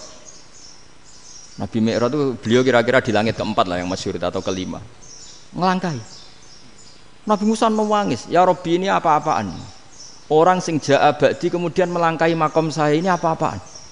Jadi Nabi Muhammad kan apapun hebatnya kan junior. Kok melangkai makom saya ini apa-apaan? Enggak fair. Sampai Nabi Muhammad itu tanya gini sama Jibril. Reaksi Allah gimana ketika melihat Musa seperti itu? Jawab malaikat Jibril lucu. Ya roh hiddatahu, Allah sapal gayane Musa biar jadi lucu ya dibiarin aja sama Allah. Tapi wong jenenge Nabi Musa itu kekasihnya Allah, tetap berkah bagi kita. Betul, ketika setelah Mi'raj diwajibkan sholat 50 gentenan Nabi Musa kelihatan nabinya. Sebenarnya Nabi Musa itu sebetulnya loh, gak nguntungkan kita sebetulnya, tapi yang nguntungkan sebenarnya ndak niat nguntungkan kita, tapi nguntungkan. Nabi Ibrahim kan di langit ke-6, keren lah. Konti jong ketemu Allah ngeten-ngeten kan salat 50. Karena Nabi Ibrahim terkenal Nabi baik ada bantah. Bareng Nabi Musa. Kenapa diceluk pangeran? Kula kan salat ping 50. Inna ummataka la tutiku dalik. Wah, gak kuat umat. Serai-rai gak umatmu ora ngarah kuat 50 rakaat.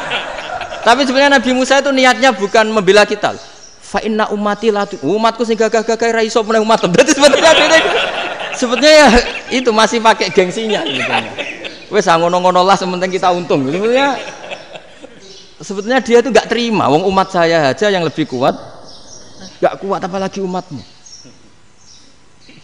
Lah terus sebutin irji ila rabbika fas'alhu takhfif. Itu berarti Allah dengan madzahirul jamal. Sudahlah, datang ke Allah minta keringanan. Allah itu baik.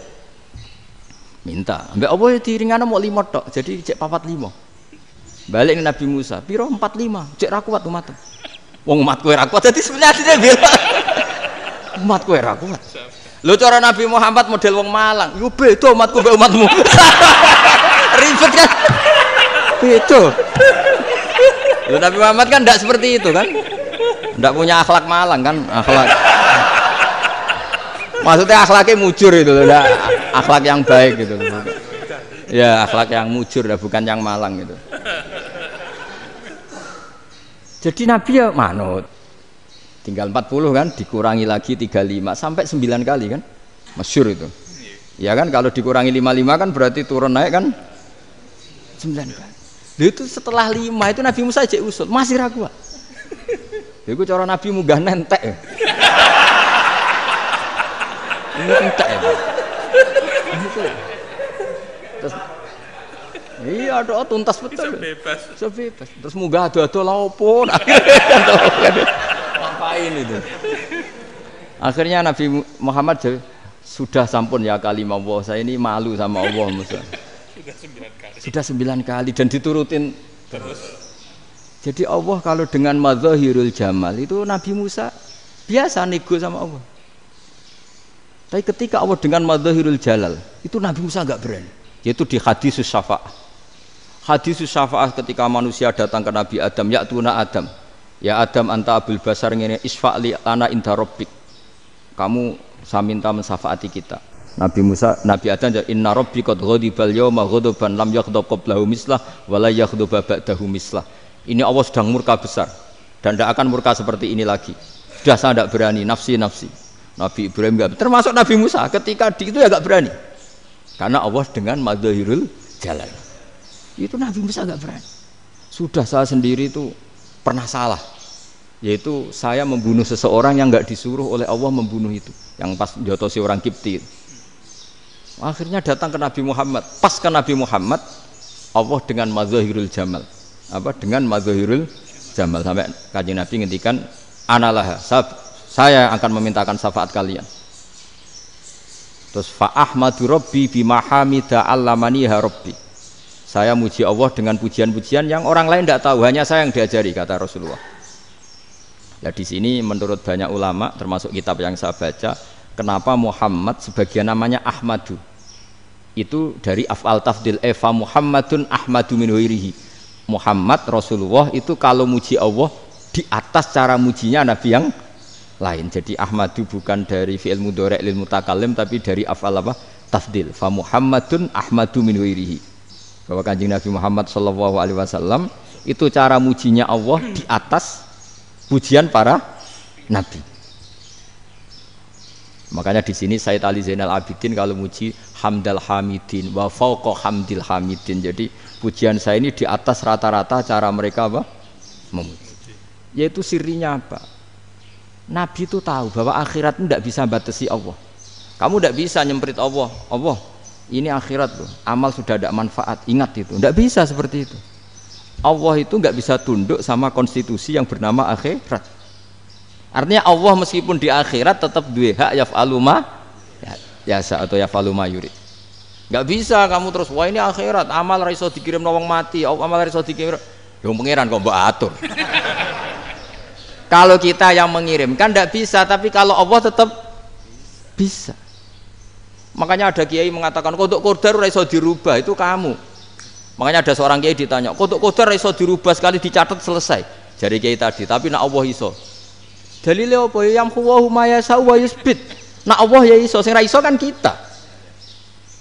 Nah, Nabi itu tahu betul meskipun akhirat itu Allah masih bisa dinego saking baiknya. Akhirnya Nabi sujud masyhur itu terus ya Muhammad irfa' ra'sak wasal tuqa wasatu safa semat sirahmu angkat kowe apa tak turuti. Terus semenjak itu Nabi minta apa? Syafa'. Artinya apa? Ketika Nabi lain berpikir bahwa akhirat ini membatasi amal karena sudah Nabi tahu betul kalau Allah tetap Allah yang enggak terbatas kekuasaannya, enggak terbatas rahmatnya juga saat di akhir.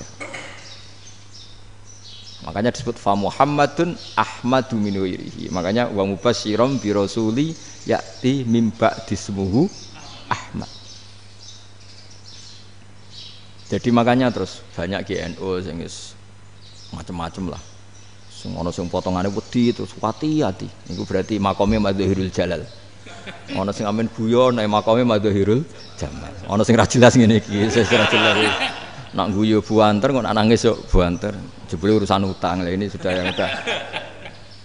Jadi makanya yang rileks saja. Sebenarnya agama ini santai, rileks karena agama ini harus bifarohin wasururin. Enggak boleh agama ini dibawa dengan kekerasan, dengan antisosial. Karena agama ini harus kul bi fadlillah bi rahmati fa bidzalika falyafrahu. Harus senang, harus rileks.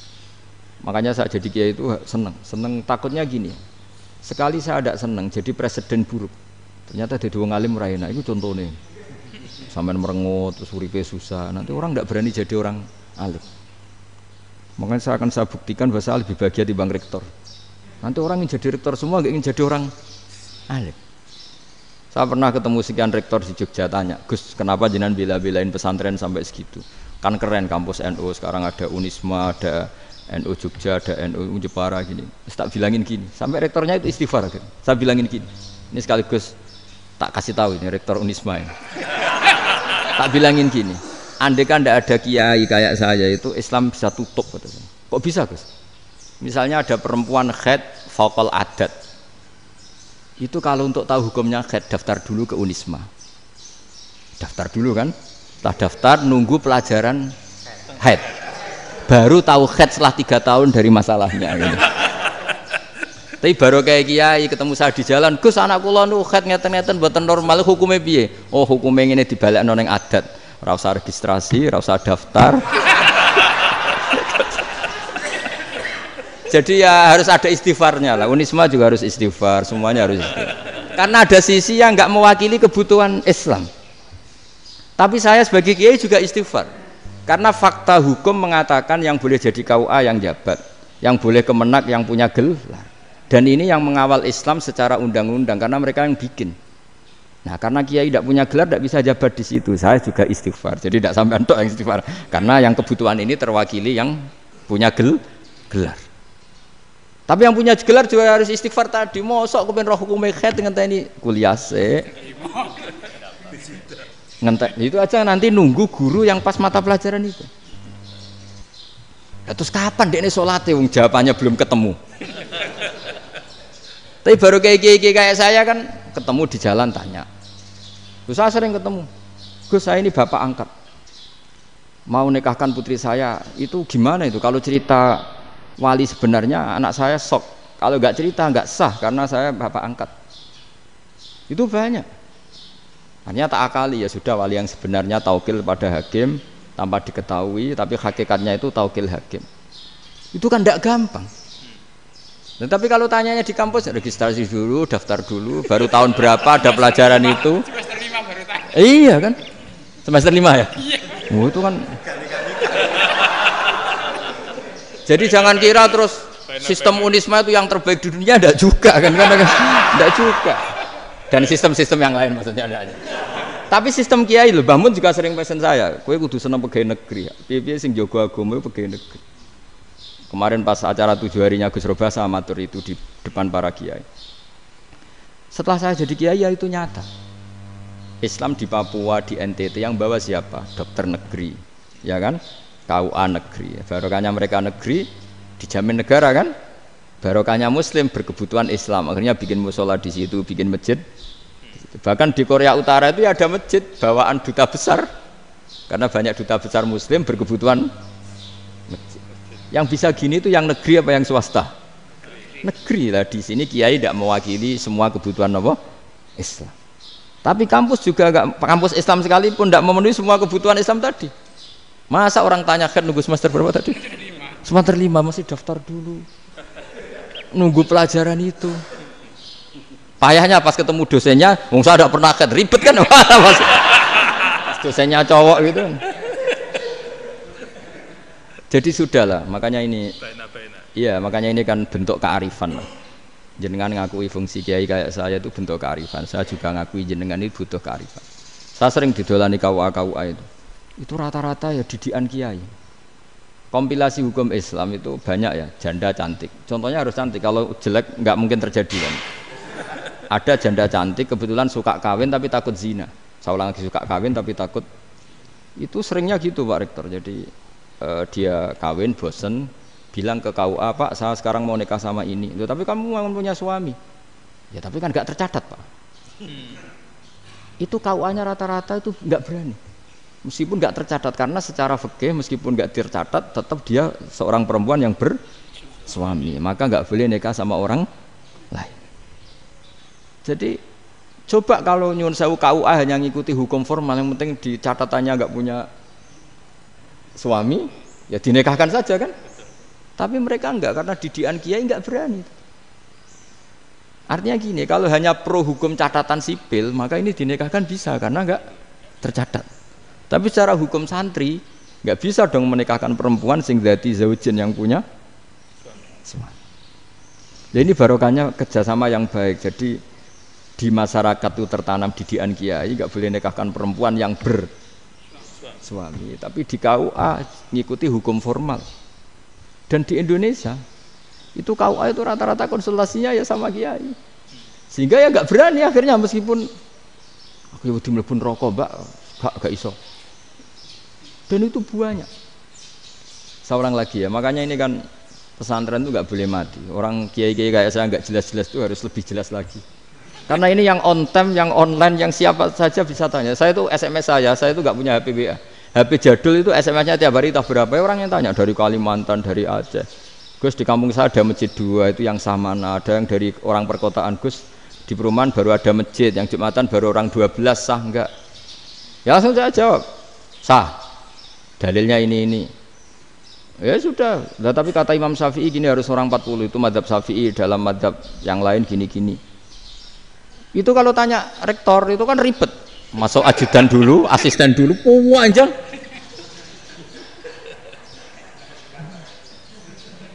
Wah itu kan ribet kan? Manggil dosen dekan VAI dipanggil, dekan VAI nggak mau langsung jawab, cari dosen yang nekuni itu. Usul fikih, saya nakuni itu baru seminar, nunggu dulu mbak ini orangnya baru. Panjang kan? Bisa tutup Islam kalau kesuwen. Coba kalau tanya kiai kan enggak ketemu di jalan. Dulu Mbah Zubair kata Mbah Mun, saya termasuk santri yang diapresiasi Mbah Mun. Dhisik Mbah Zubair yang ngono, anak nong takok pesuan gak oleh, gak takok ning kene. Jangan biasa ditanya orang ngadeg-adegan. Ya alhamdulillah ilmunya cukup, kalau gak cukup ya kok sik. Jadi sebetulnya orang sopan itu ya agak-agak ada yang ditutupi sebetulnya. Mboten prayogi teng dalan nginjang mawon matur. Ya sebetulnya sebenarnya memang ilmunya agak cukup gitu. Tapi itu sebenarnya secara fikih itu haram, menunda itu haram. Ya haram tuh, coba bayangkan ya, kalau tanyanya sekarang, Gus saya ini sudah keluar darah 1 bulan penuh, padahal normalnya hanya 6 hari. Saya nanti sholat enggak? Kalau nginjang mawon dugi kula. Berarti kan hari ini belum ada keputusan. Sholat apa enggak kan? Tapi karena modus tadi, boten prayogi nggih ngendikan ngoten teng dalan nginjang tegen kula. Itu kemungkinannya 2, sopan atau goblok itu saja.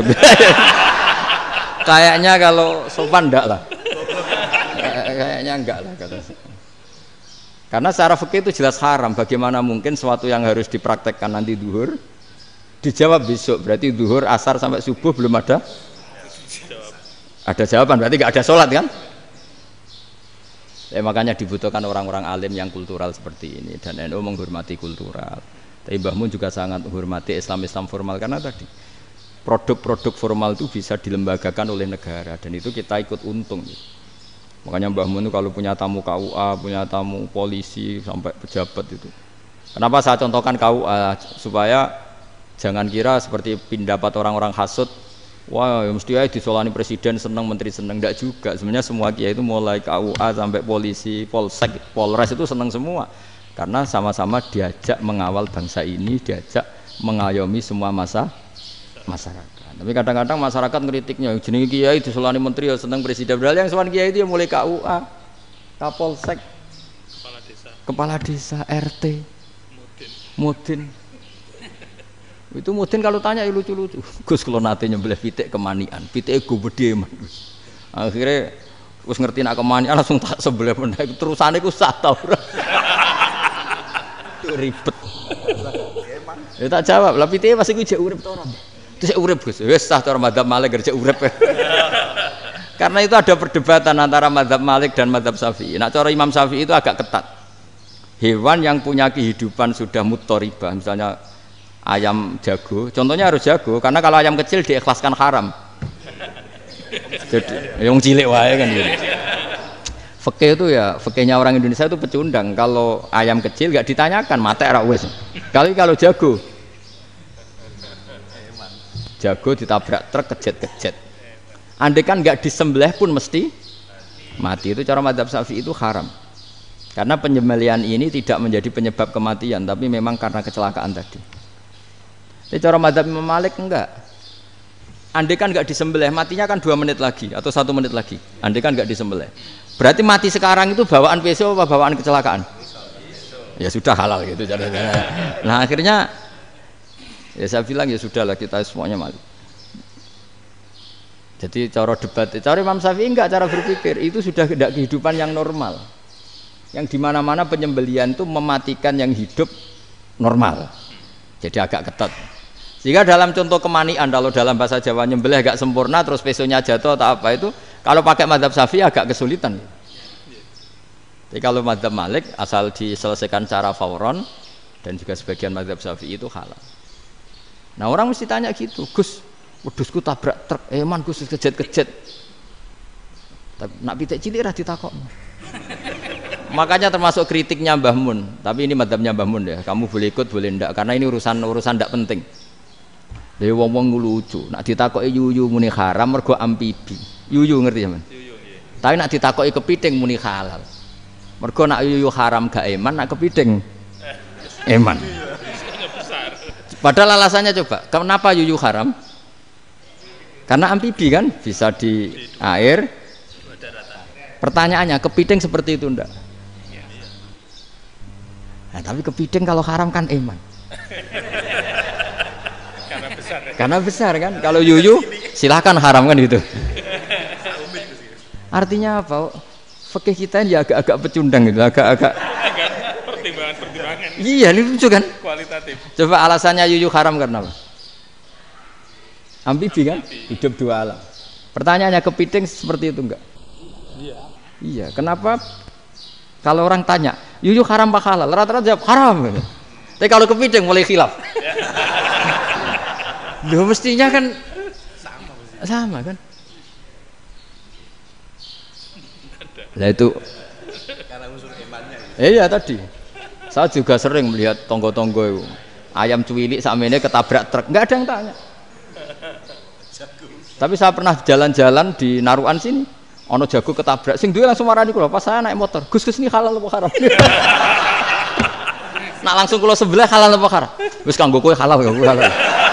Karena saya tahu tak jawab haram mesti kecewa itu. Aduh. Akhirnya kiai ini beratnya kan. Ya akhirnya ya saya setelah itu Fatihah Imam Syafi'i ngapunten umat kula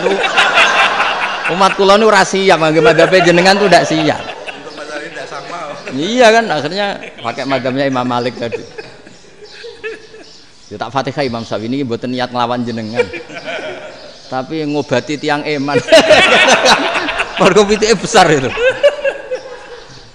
Jadi ini kan cerita ya, itu makanya yang rileks saja lah, bahwa Islam ini yang rileks, yang menyenangkan, karena ya agama ini harus menyenangkan. Raditu billahi robba, raditu itu senang banget, ridho itu puas, nggak boleh beragama pertuntungan terus emosinan, ya marem atau raditu itu marem, jadi yang nyaman. Ya saya kira demikian. Assalamualaikum warahmatullahi wabarakatuh. Pelajari Pak. Pun. Alhamdulillah. Satu aja yang di sini benar. Oh, satu aja. Nggih. Damel syarat. Jadi mungkin ada satu pertanyaan aja. Satu saja. Bukan keluhan. Bukan keluhan. Ini mumpung Gus Bak pada Madhohirul Jamal nih. Iya, Madhohirul Jamal. Sebentar lagi sudah jalal. Sebentar lagi sudah Madhohirul Jalal. Jadi gak kena ditakoni. Monggo setunggal mawon. Ya, bagus. Ini ambil. Nggih. Ampun dawa-dawa terus ya Gus. Ya jagal-jagal ya. Assalamualaikum warahmatullahi wabarakatuh. Saya Fadil, alumni Unisma yang kuliahnya paling lama. Oh, iya. Masih di jalanan. Gus, pertama saya muhibin jenengan ngikuti 3 tahun terakhir kayaknya. Sepertinya ketika Mbah Hasyim Asy'ari hadir di tahun 1900-an sampai mendirikan itu kok suasananya sama seperti Gus Baha hadir di tengah-tengah situasi genting Indonesia ini. Saya kira yang memunculkan nama Gus Baha di banyak media online yang saya amati itu malah awalnya dari kelompok bukan kita gitu. Dan itu kami melihat bahwa apakah nanti 1926 dan 2026 satu abad NU, saya kok termasuk orang yang punya apa ya semacam harapan gitu Gus Baha bisa, ya mungkin kalau beliau Mbah Hasyim Rois Akbar, sekarang Rois Am, nanti ada istilah baru lah, tengah-tengah antara Rois Am dan Rois Akbar. Karena setiap satu abad harus ada mujadid dan kami berharap kamu aja tak angkat. Itu yang pertama, artinya mohon maaf Gus. Yang kedua soal saya termasuk orang yang cukup iskal dengan peristiwa Nabi, kalau banyak disebutkan itu kisah Nabi Khidir yang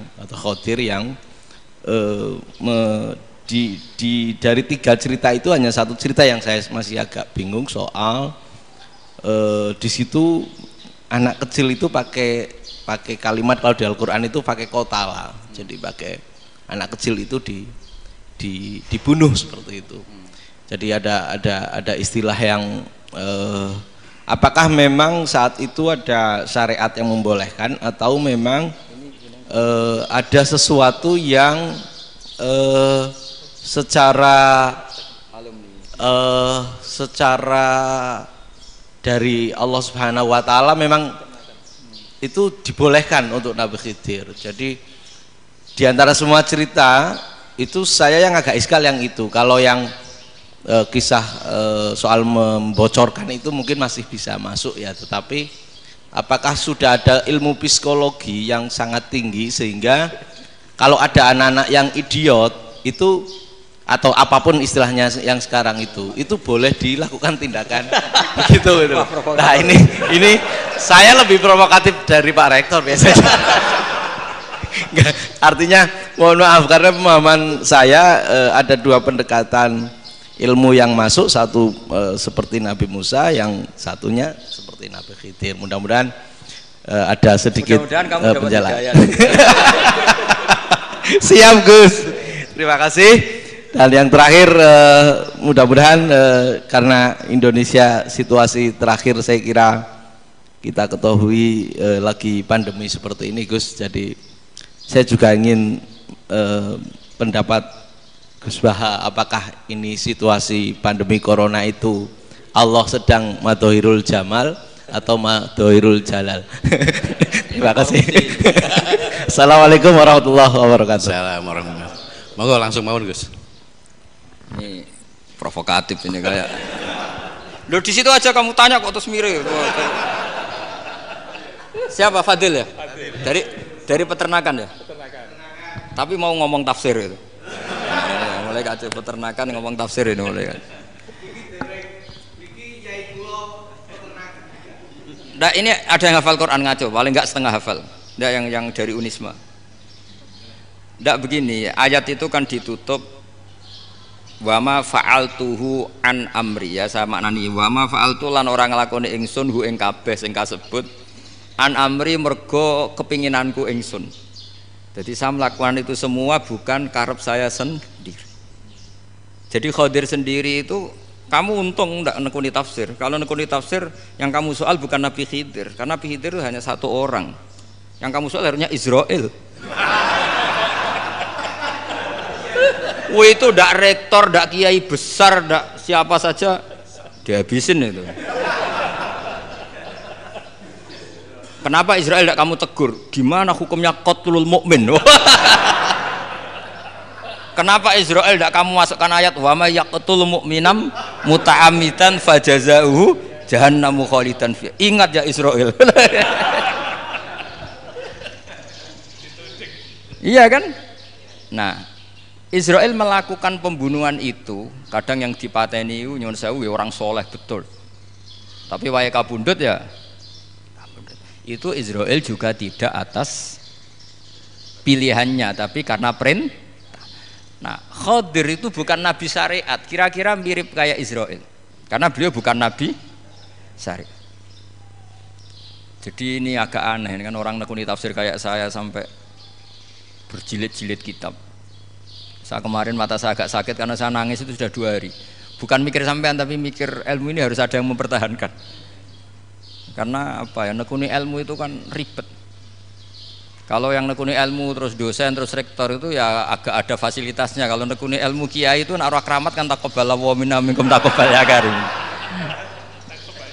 Iya, tapi saya alhamdulillah keramat jadi ya tetap hidup itu terus. Saya ulang lagi ya.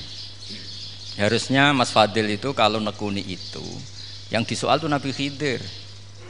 Nabi siapa? Apa malaikat siapa? Israel. Karena itu korbannya lebih banyak. Pertanyaannya, Israel kena enggak oleh aturan ayat wa may yaqtul mu'minam muta'ammidan fajazaahu? Kan enggak. Karena semua itu wa ma fa'altuhu an amri. Saya lakukan ini. Mungkin ngaji kamu enggak khatam sih mau delok fakotalah itu. Itu Nabi Khidir pasti tersinggung, nggak baca belakangnya itu. Ya karena jurusan peternakan itu. Atau salah gurunya yang ngajar. Ya. Daripada nyalakan satu orang mendingan dua ya. Jadi kalau ngaji itu khatam, sehingga ngerti ayat itu kan ditutup wa ma fa'altuhu an amri.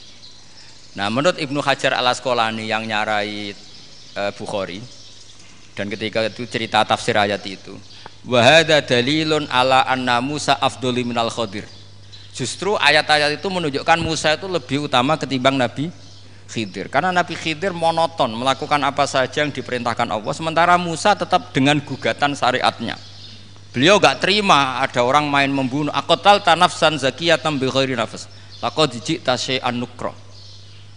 Nah, sur'atu Musa ila nahyil munkar itu menunjukkan beliau Nabi ulil azmi. Jadi Nabi Musa langsung sikap, wah ini tidak benar kamu, padahal sudah ada perjanjian, kamu tidak boleh bantah. Tapi Nabi Musa lebih ngeboti syariat, lebih memihak syariat, nahi mungkar itu wajib. Justru itu menunjukkan derajatnya Nabi Musa fauqal Khadir. Makanya Nabi Musa tetap gugat, nggak bisa dong, ini nafsan zakiyatan kok kamu bunuh.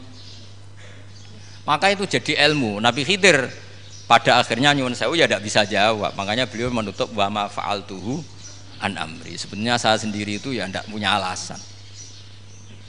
Jadi kalau Israel kamu tanya, ini gimana ini? Wong melarat mulai cilik, meh sugih mbok pateni. Mbok yo baro ben sempat sugih itu. Ini kuliah paling lama, urung sempat urip penak. Nah itu kan mbok yo mateni wong kira-kira nek wis sempat mapan sempat. Lu andai kan Israel pakai aturan syariat kan mateni orang kan jadi kira-kira lah. Jadi itu tidak ada hubungannya tadi dengan ilmu yang kamu katakan urusan psikologi, anak itu tetap semuanya haram dibunuh, nggak boleh. Ya jadi tetap, makanya ini pentingnya ngaji khatam itu tadi. Jadi pada akhirnya Nabi Khidir itu ada punya alasan, hanya ngendikan wa ma fa'altuhu an amri. Pada akhirnya yang paling pokok yaitu semua ini saya lakukan, saya sendiri itu tidak tahu karena perintah. Jadi untung kamu gak nyoal Nabi Israel. Kalau nyoal diincem ribet kan. Ini orang tadi pas seminar Gus Bak ngeritik saya. Wah. Jadi itu pinter kamu. Yang kamu soal Nabi Khidir. Jadi enggak itu. Ya kalau nyoal Israel resiko tinggi itu, resiko tinggi. Tapi yang jelas gitu ya, makanya tradisi pesantren seperti ini harus terus karena yang punya tradisi khatam. Saya tuh kalau ngaji kitab tidak khatam tuh tersiksa karena tadi kadang-kadang yang depan-depan tuh tidak jawabannya di belakang kan tadi wa ma fa'altuhu an amri dzalika ta'wilu ma lam tasti alaihi sabra. Jadi ya sudah kira-kira seperti itu. Wajar kamu tidak sabar, wajar kamu tidak itu, memang saya sendiri sebenarnya juga paham itu. Jadi ya, cara bahasa Jawa deh wajar saya musakira paham. Jadi aku dhewe ku ya ora paham. Aku ya mau nglakoni gitu. Jadi sebetulnya ya sama-sama ada itu kan. Ini jenis wa ma fa'altuhu an amri. Udah ya? Ya, sudah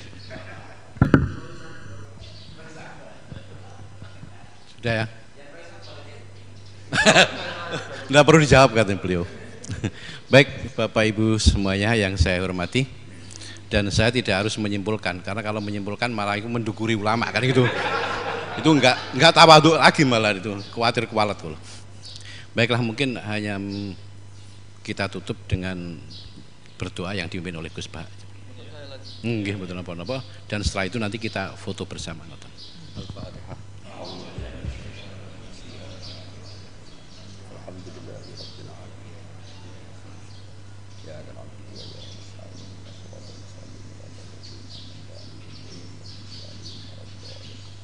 Nahmaduka ya ghafur ya syakur wa salli wa sallim ala sayyidina Muhammad wa ala alihi wasallam ajma'in. Wa maj'alna mutawatina fika mutahabina fika mutabadilina fika mutanasirina. Waj'alna ya Allah mimma yaj'aluka samadana wa maqsudana. Fardhu anna ya Allah lakal hamdu ya rabbita lakal hamdu fa'tarida lakal hamdu hatta tarda.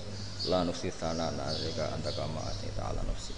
Allahumma ya ilahana bijahil basirah ya Muhammad sallallahu alaihi wasallam ij'alna ya wa min khiyari ummati ij'alna mimman yuqimu hadzal din wa mimman yakhtumuhu wa yansuruhu Waj'al ya Allah himmatana fi hadid ila kalimatikal ulya fi ilmika wa fadlika. Assalamah wal afiyah fid dunya wal akhirah. Rabbana atina fid dunya hasanah fil akhirati hasanah wa qina adzabannar. Sallallahu alaihi Muhammad sallallahu alaihi wasallam. Subhana rabbika rabbil izzati amma yasifun. Salamun alal mursalin walhamdulillahi rabbil alamin.